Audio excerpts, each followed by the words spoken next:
नमस्कार, स्वागत है न्यूज 18 पंजाब हरियाणा में। मैं आपके साथ कुलदीप भारद्वाज। बुलेटिन की शुरुआत करेंगे झज्जर रोहत टोल प्लाजा से, जहां पर खूब हंगामा देखने को मिला।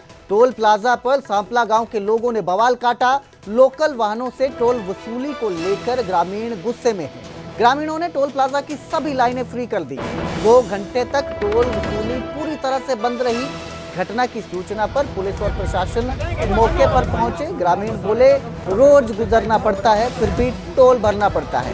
पास के गांवों को छूट है, हमें कोई राहत नहीं मिली। टोल कर्मियों पर ग्रामीणों से बदतमीजी के भी आरोप लगे हैं। कई बार शिकायत की गई है, लेकिन समाधान नहीं निकला। ये ग्रामीणों के आरोप हैं। धरना दिया गया, जब तक वसूली बंद ना हो तब तक धरना जारी रहेगा। प्रशासन के समझाने के बावजूद भी धरने से लोग नहीं हटे। टोल कंपनी और ग्रामीणों में कोई सहमति नहीं बनी। आपको बता दें कि ये जो टोल प्लाजा है, यहाँ से आरोप है ग्रामीणों के कि वो रोज़ गुजरते हैं, उनसे रोज़ ही टोल लिया जाता है, उन्हें कोई राहत नहीं दी जा रही है। इसके साथ ही स्थानीय वाहन चालकों को टोल टैक्स से छूट चाहिए। सांपला के लोगों ने टोल वसूली को अन्याय बताया। धरने के कारण यातायात प्रभावित रहा। तो ये टोल प्लाजे पर हंगामा देखने को मिला है। झज्जर रोहत टोल प्लाजे की ये तस्वीरें हैं। सांपले का रहने वाला हूँ। हमारे पास कमर्शियल गाड़ियां हैं और ये सांपला के कमर्शियल गाड़ियां टोल काट रहे हैं। और जो कि रोहत गांव हमारे से पीछे है, साथ में टोल बॉर्डर पे है एक किस्म से, लेकिन सांपले का टोल कट रहा है, रोहत का नहीं कट रहा, मांडोठी का नहीं कट रहा। क्यों नहीं कट रहा भाई? हरियाणा सीईटी परीक्षा को लेकर यमुनानगर, पानीपत, पंचकुला और अंबाला में सुरक्षा के कड़े इंतजाम किए गए हैं। प्रशासन ने परीक्षा केंद्रों पर पुख्ता प्रबंध किए हैं। ट्रैफिक कंट्रोल, पेयजल, मेडिकल और ठहरने की भी विशेष व्यवस्था की गई है, ताकि अभ्यर्थियों को कोई दिक्कत ना हो। 5 तस्वीरें आपकी स्क्रीन पर हैं। यमुनानगर जिले में 29 परीक्षा केंद्र बनाए गए हैं। सभी पर सीसीटीवी, जैमर और ड्यूटी मजिस्ट्रेट तैनात रहेंगे। केल और औरंगाबाद में अस्थायी बस अड्डे बनाए गए हैं। बाहर से आने वालों के लिए धर्मशालाओं की व्यवस्था भी की गई है। पानीपत में पुलिस अधीक्षक भूपिंदर सिंह के निर्देश में 774 जवानों की तैनाती की गई है। इसके साथ ही cyber hotel, PG, cyber cafe पर चेकिंग की जा रही है। परीक्षा केंद्रों और शहरों में सुरक्षा व्यवस्था को लेकर नाकेबंदी की गई है। पंचकुला जिले में 44 परीक्षा केंद्र हैं। 515 पुलिसकर्मी तैनात किए गए हैं। कोचिंग सेंटर और फोटोस्टेट की दुकानें इस दौरान बंद रहेंगी। इसके अलावा अंबाला जो है वो छावनी में तब्दील हो गया। अड्डे से सीईटी परीक्षार्थियों के लिए अंबाला छावनी से 30 रोडवेज की बसें जाएंगी। ज़रूरत पड़ने पर और बसें भी उपलब्ध करवाई जाएंगी। इसके साथ ही बात करेंगे कुरुक्षेत्र की। कुरुक्षेत्र में भी 35,000 परीक्षार्थियों को समय पर चंडीगढ़ पहुंचाने के लिए सभी रूट निर्धारित कर दिए गए हैं। 400 पुलिसकर्मी तैनात किए गए हैं।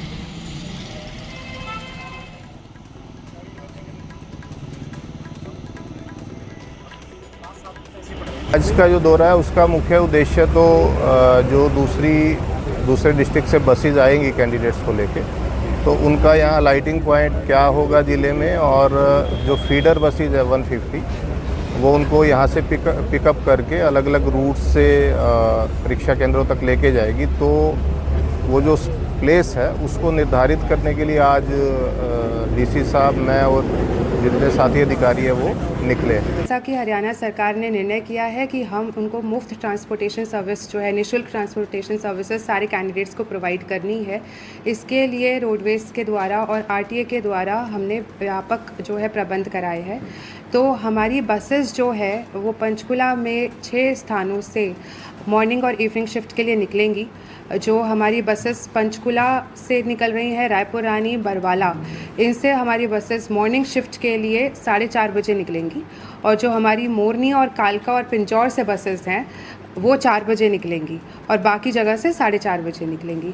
इसी तरीके से हमने इवनिंग शिफ्ट के लिए भी बसेस का प्रबंध किया है।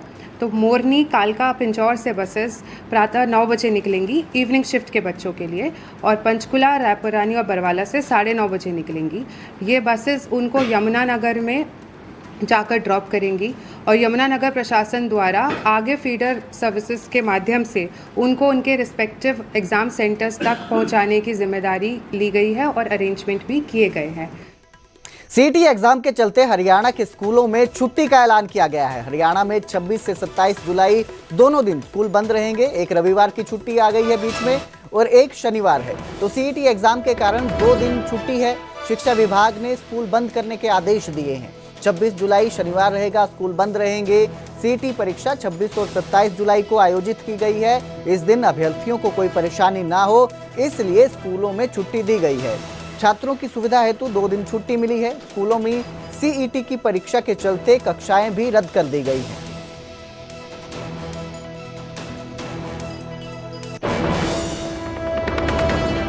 तो प्रदेश में सीईटी की परीक्षा के करीब 14 लाख अभ्यर्थी इतिहास रचने जा रहे हैं। शिक्षा मंत्री महिपाल ढांडा ने सभी अभ्यर्थियों को शुभकामनाएं दी और कहा कि एग्जाम को लेकर सभी इंतजाम पूरे कर दिए गए। अच्छा, तो नीचे है कोई नहीं, वो तो फिर और नीचे अगर दुखदायी घटना है और इसमें जो भी कोई दोषी है वो बचेंगे नहीं और हर हाल में। तो गुरुग्राम में स्वच्छता को लेकर बड़ा फर्जीवाड़ा सामने आया। कागजों में शहर चमचमा रहा है, लेकिन जमीन पर हाल बेहाल है। स्वच्छ भारत मिशन 2.0 के तहत स्वच्छ सर्वेक्षण 2025 की रिपोर्ट में गुरुग्राम नगर निगम द्वारा अपलोड किए गए आंकड़े फर्जी निकले हैं।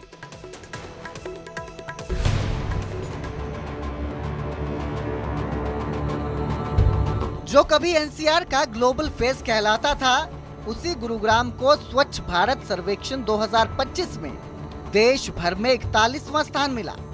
बात अगर राज्य की करें तो हरियाणा में 7वें नंबर पर है। यानी आंकड़े सुधरे हैं, लेकिन तस्वीरें चीख चीख कर कह रही हैं झूठ बोला है। गुरुग्राम का हाल देखकर लगता नहीं कि यह साइबर सिटी है। सड़कों पर कूड़े के ढेर हैं, गलियों में दुर्गंध और मोहल्लों में गंदगी का राज। गुरुग्राम नगर निगम का अपलोड किया डाटा कहता है कि गुरुग्राम में कचरा प्रोसेसिंग 98% तक सफल है और वाटर प्लस सर्टिफिकेशन भी मिल चुका है। लेकिन जमीनी सच्चाई ये है कि सिर्फ 59% कूड़ा ही उठ रहा है, जिसका खुलासा स्वच्छ भारत मिशन 2.0 के तहत स्वच्छ सर्वेक्षण 2025 की रिपोर्ट में हुआ। और जो शेष 41% है वो जनता के सर पर है और सड़ती हुई व्यवस्था में पड़ा है। इस वक्त मैं खड़ा हूं गुरुग्राम के गोल्फ कोर्स एक्सटेंशन रोड के ऊपर और यहां पर आप देख सकते हैं कि कूड़े का एक बड़ा ढेर इस वक्त लगा हुआ है। सरकार हालांकि लगातार ये दावा करती है कि गुरुग्राम में सफाई व्यवस्था और जल निकासी के लिए हर साल करोड़ों रुपए खर्च किए जाते हैं, लेकिन ये करोड़ों रुपए कहां खर्च होते हैं इसका अंदाजा आप खुद लगा सकते हैं, क्योंकि अभी भी शहर के अंदर कूड़ा उठाने के लिए 4 एजेंसियों को एक तरह से ठेका जो है नगर निगम ने दिया हुआ है। लेकिन बावजूद इसके शहर में जगह जगह इसी तरह से कूड़े के ढेर लगे हुए हैं। कहते हैं आंकड़े झूठ नहीं बोलते, लेकिन जब अफसर ही झूठ बोलने लगे तो फिर सर्वेक्षण सर्टिफिकेट नहीं, शर्म का प्रमाण पत्र बन जाता है। गुरुग्राम का कचरा अब सड़कों पर नहीं, सिस्टम की फाइलों में भी सड़ रहा है। लेकिन प्रशासन का कहना है कि व्यवस्था को सुधारने के लिए कदम उठाए जा रहे हैं, लेकिन कब तक ये कुछ साफ नहीं। इन द कमिंग डेज जो भी प्रोसीजर इसमें टाइम स्पैन होता है कि प्रॉपर ट्रांसपेरेंट तरीके से टेंडर फ्लोट किया जाता है, उसके बाद नई एजेंसी 4 क्लस्टर में जब आएंगी तब उसके बाद व्यवस्था जो है वो पूरी तरह से सुधरेगी। लेकिन द इंटरिम पीरियड जो भी मेजर्स कॉर्पोरेशन को ज़रूरी हैं वो अडॉप्ट कर रहे हैं एंड सारी टीमें जो इसमें कार्यरत हैं। स्थानीय निकाय विभाग अब एक्शन मोड में है। सभी निकायों से 26 जुलाई तक रिपोर्ट तलब कर ली गई है और जिम्मेदारों की पहचान कर कार्रवाई के निर्देश भी दिए हैं। लेकिन सवाल ये है कि ये एक्शन का असर दिखाई देगा या सिर्फ कागजों तक ही सीमित है, और क्या आने वाले दिनों में सिस्टम की सफाई होगी या शहर और गंदा होगा। गुरुग्राम से धर्मवीर शर्मा की रिपोर्ट, न्यूज़ 18 पंजाब हरियाणा। उधर जींद में बीजेपी नेता के बेटे की हत्या कर दी गई। जींद में चाकू गोद कर बीजेपी नेता के बेटे को मौत के घाट उतारा गया। बीजेपी के पूर्व मंडल अध्यक्ष के बेटे डॉक्टर विकास शर्मा की हत्या की गई। बदमाशों ने चाकुओं से गोद कर हत्या की। 2 अन्य डॉक्टर साथियों के साथ डॉक्टर विकास शर्मा घर लौट रहे थे, उसी वक्त बदमाशों ने हमला कर दिया। दोनों डॉक्टर भी इस हमले में घायल हुए हैं, जिनका इलाज चल रहा है। बीजेपी के पूर्व मंडल अध्यक्ष शिव कुमार शर्मा के बेटे थे डॉक्टर विकास शर्मा। जींद जिले के सफीदो कस्बे में देर रात ये वारदात हुई। पहले कहासुनी फिर चाकुओं से हमला किया गया। डॉक्टर की मौत हो गई। दोनों घायल डॉक्टरों का पानीपत में इलाज चल रहा है, जो डॉक्टर विकास शर्मा के साथ थे। तो पानीपत अस्पताल में डॉक्टर विकास को मृत घोषित किया गया। बड़ी खबर है ये। बीजेपी नेता हैं, उनके बेटा है, चर्चित डॉक्टर थे डॉक्टर विकास शर्मा, जिनको चाकू गोदकर मौत के घाट उतार दिया गया। पिछले 1 महीने में जींद में ये 12वां मर्डर है।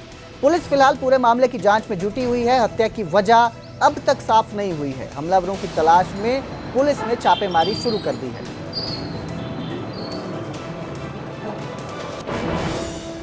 चले गए, मैं गाड़ी में कितने गई आपने भी मेरा, मैं घर था। कितने बजे निकले थे? ये करीब 5 बजे के बाद निकले। हॉस्पिटल से निकले। अच्छा, इकट्ठे गाड़ी में गए हैं। मैं करीब 9 साढ़े 9 बजे आराम से लेट गया था। तो उसके बाद फोन आया कि भाई का चक्कू लग गया, बदमाशन चक्कू मार दिए।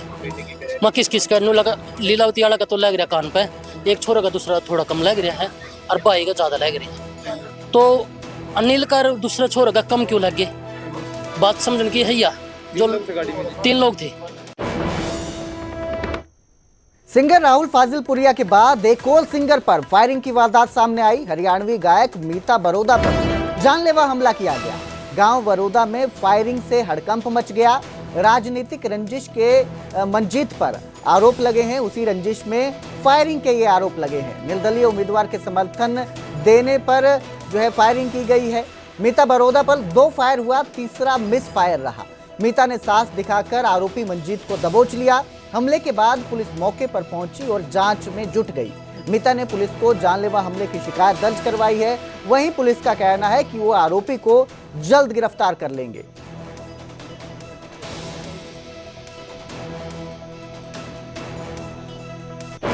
गाँव के थे, मेरे गांव का ही है वो लड़का, और उसने जलते हुए, बस कोई दुश्मनी मेरी किसी से है नहीं, ना मेरे गांव में है किसी से, ना बाहर मेरी किसी से। तो उसने जलते हुए किसी ने उस उकसा रखा, जैसे कि कुनबों ही लड़ाई होती है। तो मैं बाहर रहता हूँ, तो मेरे ऊपर उकसा के उसको मेरे कुनबे की रंजिशों की वजह से और मेरे ऊपर उस कल फायरिंग करवा दी उन्होंने। कल 24 तारीख को अमित बरोदा व उसके 2-3 अन्य साथी परिवार के सदस्य खेत में बैठे हुए थे। ये रात करीब 10 बजे की बात है।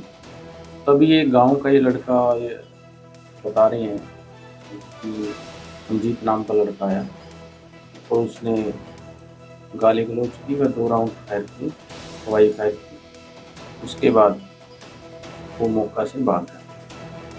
इसमें हमने 307 के तहत जो IPC, अब BNS में 109 के तहत हमने FIR दर्ज किया। मुख्यमंत्री नायब सिंह सैनी सोनीपत पहुंचे और OSD वीरेंद्र बड़खालसा के घर जाकर दुख प्रकट किया। OSD वीरेंद्र के भतीजे की मौत पर दुख जताया। CM सैनी ने परिजनों से मिलकर संवेदनाएं व्यक्त की। सड़क हादसे में OSD के भतीजे की मौत हुई थी। शोक संतप्त परिवार को ढांढस बंधाकर CM सैनी वहां से रवाना हुए।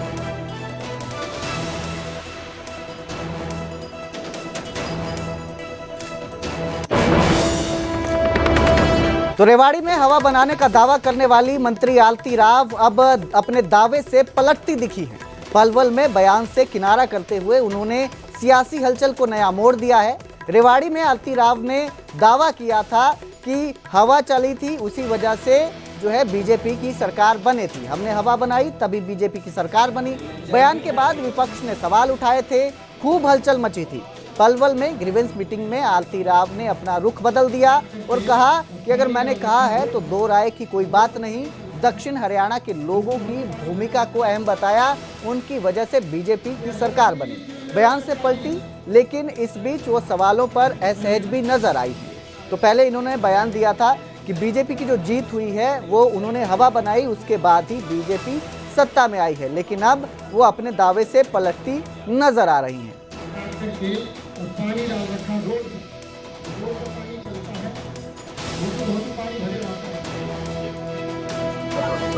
अगर दक्षिण हरियाणा ने हवा, मैंने कहा दक्षिण हरियाणा ने हवा बनाई है, तो इसमें मैं आज भी दक्षिण हरियाणा की धरती पे बैठी हूँ और जो भी दक्षिण हरियाणा के मैं जो नेता हैं आज के दिन के हवा बनाने वाले दक्षिण हरियाणा के लोग हैं, उसमें कोई 2 राय नहीं।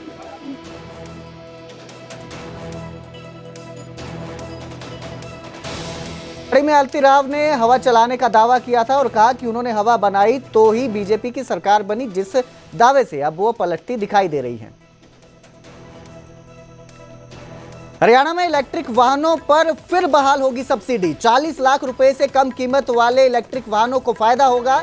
हरियाणा में इलेक्ट्रिक वाहनों पर 15% सब्सिडी दी जाती है। तो अब एक बार फिर से इलेक्ट्रिक वाहनों पर सब्सिडी मिलना शुरू होगा। दोबारा से बहाल की जाएगी ये स्कीम। 40 लाख रुपए से कम कीमत वाले इलेक्ट्रिक वाहनों को इससे फायदा होगा।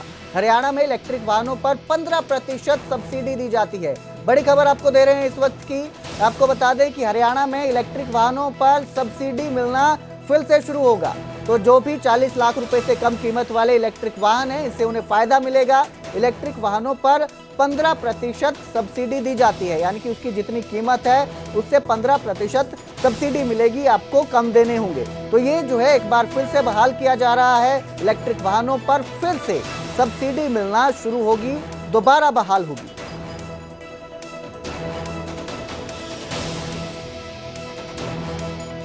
तो 40 लाख रुपए से कम कीमत वाले इलेक्ट्रिक वाहनों को फायदा होगा। जितने भी लोग हैं इलेक्ट्रिक वाहन खरीदना चाहते हैं उनके लिए खबर है, क्योंकि अब अगर वो इलेक्ट्रिक वाहन खरीदते हैं तो उन्हें सब्सिडी मिलेगी। 15% जो सब्सिडी है वो दी जाती है हरियाणा में, और अब इसको एक बार फिर से बहाल किया गया है। तो अगर आप भी गाड़ी खरीदने का मन बना रहे हैं और इलेक्ट्रिक वाहन लेना चाहते हैं तो ये खबर आपके लिए है। 15% सब्सिडी दी जाएगी इलेक्ट्रिक वाहन में। ये ऐसा इसलिए भी है कि सरकार जो है लगातार प्रयास कर रही है कि प्रदूषण को किसी तरह से कंट्रोल किया जाए। ऐसे में इलेक्ट्रिक वाहनों को प्रमोट किया जाता है और लोगों को प्रोत्साहित किया जाता है ताकि वो इलेक्ट्रिक वाहन खरीदें और प्रदूषण कम करने में जो है मदद करें। इसीलिए अब एक बार फिर से हरियाणा में इलेक्ट्रिक वाहनों पर सब्सिडी बहाल कर दी गई है। इस खबर पर ज़्यादा जानकारी के लिए मेरे सहयोगी अंकित दुदानी मेरे साथ जुड़े हैं। अंकित, एक बार फिर से सब्सिडी मिलेगी इलेक्ट्रिक वाहनों में, इस खबर पर क्या अपडेट और कब से ये शुरू हो रही है? बिल्कुल, जिस तरह से इलेक्ट्रिक वाहनों पर पहले भी सब्सिडी मिलती थी और इलेक्ट्रिक वाहनों पर सब्सिडी इसीलिए दी जाती है कि पर्यावरण को सुरक्षित रखा जा सके, ज्यादा से ज्यादा लोग इलेक्ट्रिक वाहनों की तरफ प्रोत्साहित हो। तो अब एक बार फिर से उद्योग मंत्री राव नरवीर सिंह हैं, उन्होंने बैठक ली और बैठक के बाद 40 लाख से नीचे के जो वाहन हैं उनके ऊपर 15% जो सब्सिडी है उसको बहाल करने का निर्णय लिया है। तो कहीं ना कहीं एक मध्यम वर्गीय जो परिवार है जो गाड़ी लेता है उसको कहीं ना कहीं राहत जरूर मिलेगी और पर्यावरण को भी सुरक्षित रखने में मदद मिलेगी। तो इसी को लेकर के ये फैसला लिया गया है और जल्द ही ये फैसला लागू हो जाएगा, क्योंकि बैठक करके अधिकारियों को निर्देश दे दिए गए हैं, दिशा निर्देश दे दिए गए हैं। तो अब जल्द ही जब यह हरियाणा में दोबारा से फैसला लागू हो जाएगा, पहले भी ये फैसला था लेकिन बीच में ये सब्सिडी बंद कर दी गई थी, लेकिन उसे दोबारा से बहाल कर दिया गया है। तो कहीं ना कहीं पर्यावरण को ध्यान में रखते हुए लगातार, जिस तरह से वन एवं पर्यावरण मंत्री भी हैं राव नरवीर सिंह, और लगातार इस तरह के कदम उठाते रहते हैं। पहले भी पॉलीथीन को लेकर के कहें या तो पेड़ लगाने को लेकर के कहें, लगातार कदम उठाते रहे हैं। अब पर्यावरण के हित के अंदर ये ईवी व्हीकल्स जो हैं, इलेक्ट्रिक व्हीकल्स जो हैं और 4 व्हीलर गाड़ियां जो हैं, 40 लाख से नीचे की जो गाड़ियां हैं उस पर 15% सब्सिडी देने का विचार किया गया है और बहाल किया गया है। जी बहुत बहुत शुक्रिया इस तमाम जानकारी के लिए अंकित। तो अब अगर आप इलेक्ट्रिक वाहन खरीदने का प्लान बना रहे हैं तो हरियाणा सरकार आपको इसमें 15% तक की सब्सिडी देने वाली है। ये एक प्रयास है ताकि प्रदूषण को रोका जा सके, कम किया जा सके और लोगों को प्रोत्साहित किया जा सके इलेक्ट्रिक व्हीकल्स खरीदने के लिए। तो उधर नूंह में अवैध खनन पर प्रशासन की बड़ी सर्जिकल स्ट्राइक देखने को मिली। सुप्रीम कोर्ट ने प्रशासनिक कार्रवाई की खुलेआम सराहना की है। राजस्थान सीमा पर 5 किलोमीटर तक खनन रोकने की सिफारिश की है। डीसी विश्राम मीणा ने कहा कि उन्होंने अवैध खनन के खिलाफ जीरो टॉलरेंस नीति अपनाई है। खनन माफिया से मिलीभगत करने वालों पर कार्रवाई शुरू की। बसई मेव के सरपंच की कुर्सी जा चुकी है। सचिव को सस्पेंड कर दिया गया। तत्कालीन जिला राजस्व अधिकारी तक जेल भेजे गए। नूंह में खनन विभाग का स्थायी दफ्तर खोला गया। सीसीटीवी और ड्रोन से निगरानी का सिस्टम किया गया है ताकि कोई भी इलाके में अवैध खनन करता है तो उसकी जानकारी विभाग को मिले और उसके बाद उनके खिलाफ एक्शन लिया जा सके। इसके साथ ही विलेज वॉच ग्रुप भी बनाया गया है जो निगरानी करता है। नया आधार है निगरानी करने का। अधिकारियों और कर्मचारियों को चेतावनी के आदेश हैं। सुप्रीम कोर्ट ने प्रशासन की इस कार्रवाई को सराहा है। अवैध खनन मामले में एसीबी भी जांच कर रही है और कुछ और बड़ी जो मछलियां हैं उन पर गाज गिर सकती है। माइनिंग को लेकर और उनकी भी बैठक करी है और बिल्कुल सारे विभागों को दिशा निर्देश है कि इसमें जीरो टॉलरेंस है सरकार की तरफ से और सभी विभाग लगातार कार्रवाई कर रहे हैं। कुछ पीछे एफआईआर भी हुई है, तो इसमें तो कोई नेग्लिजेंस नहीं है, कोई किसी भी तरह का जो है वो नहीं। और माननीय सुप्रीम कोर्ट में कल भी मामले की सुनवाई में हमने अपना पक्ष रखा है और माननीय सुप्रीम कोर्ट ने जो कदम जिला प्रशासन ने लिए हैं पिछले 3 से 4 महीने में उनको सराहना की है और आगे निर्देश दिए हैं कि आगे भी ये चीज़ कंटिन्यू रखें। और उसमें हमने ऑलरेडी एक विलेज लेवल वॉच ग्रुप की एक बड़ी मीटिंग हमने बैठक करी और आगे भी इसी तरह से, चाहे उसमें किसी का भी दोष हो, अधिकारी हो, चाहे जनप्रतिनिधि हो, चाहे प्राइवेट पर्सन हो, जीरो टॉलरेंस रहेगा और कार्रवाई होती रहेगी।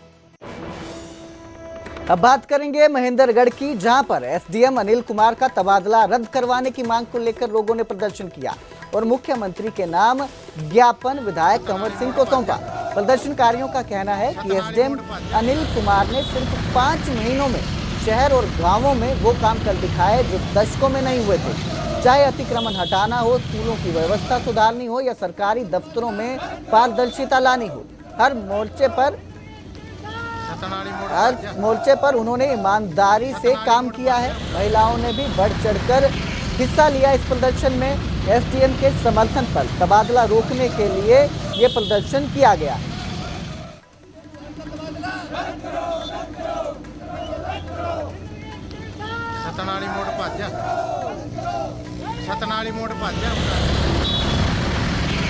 इसलिए है जी, हमारे जो एसडीएम साहब 18 फरवरी को यहाँ आए थे, उस दिन के बाद हर शहर में, हर क्षेत्र में अतिक्रमण का जो है यहाँ हटाया गया और कुछ बिजली के खंभे हैं ग्रामीण क्षेत्रों में, स्कूल में निरीक्षण किए, वहाँ भी साफ सफाई, और उन्होंने जो 50 साल में काम नहीं हुए वो उन्होंने 5 महीने में कर दिए।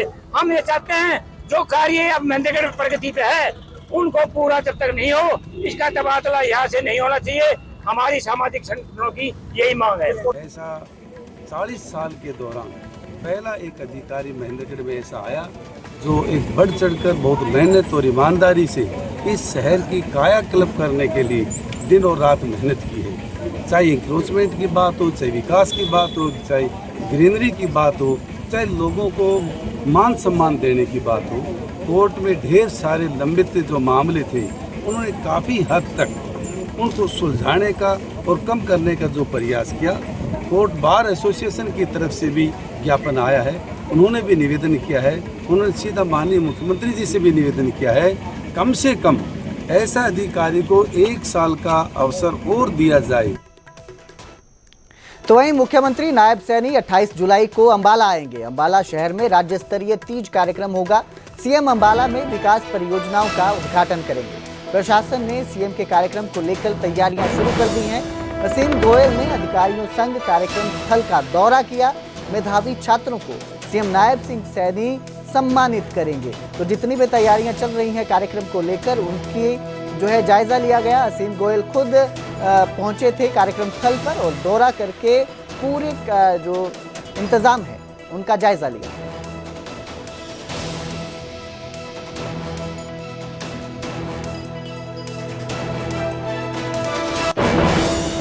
जी का यहाँ पर मेधावी छात्रों को सम्मानित करने का कार्यक्रम था और साथ में जो अम्बाला शहर की विभिन्न विभागों की जो परियोजनाएं थी अम्बाला के विकास को गति देने के लिए, उनका उद्घाटन और उनका एफएस करने के लिए, शिलान्यास करने के लिए आदरणीय मुख्यमंत्री जी 28 को भी आ रहे थे। लेकिन अब मैं धन्यवादी हूँ आदरणीय मुख्यमंत्री जी का कि एक बड़ा पूरे प्रदेश स्तरीय जो एक तीज महोत्सव है उसको जो है आदरणीय मुख्यमंत्री जी अम्बाला में बहनों के साथ मनाएंगे। फिलहाल इस बुलेटिन में इतना ही। मुझे दीजिए इजाजत। देखते रहिए न्यूज़ 18 पंजाब हरियाणा।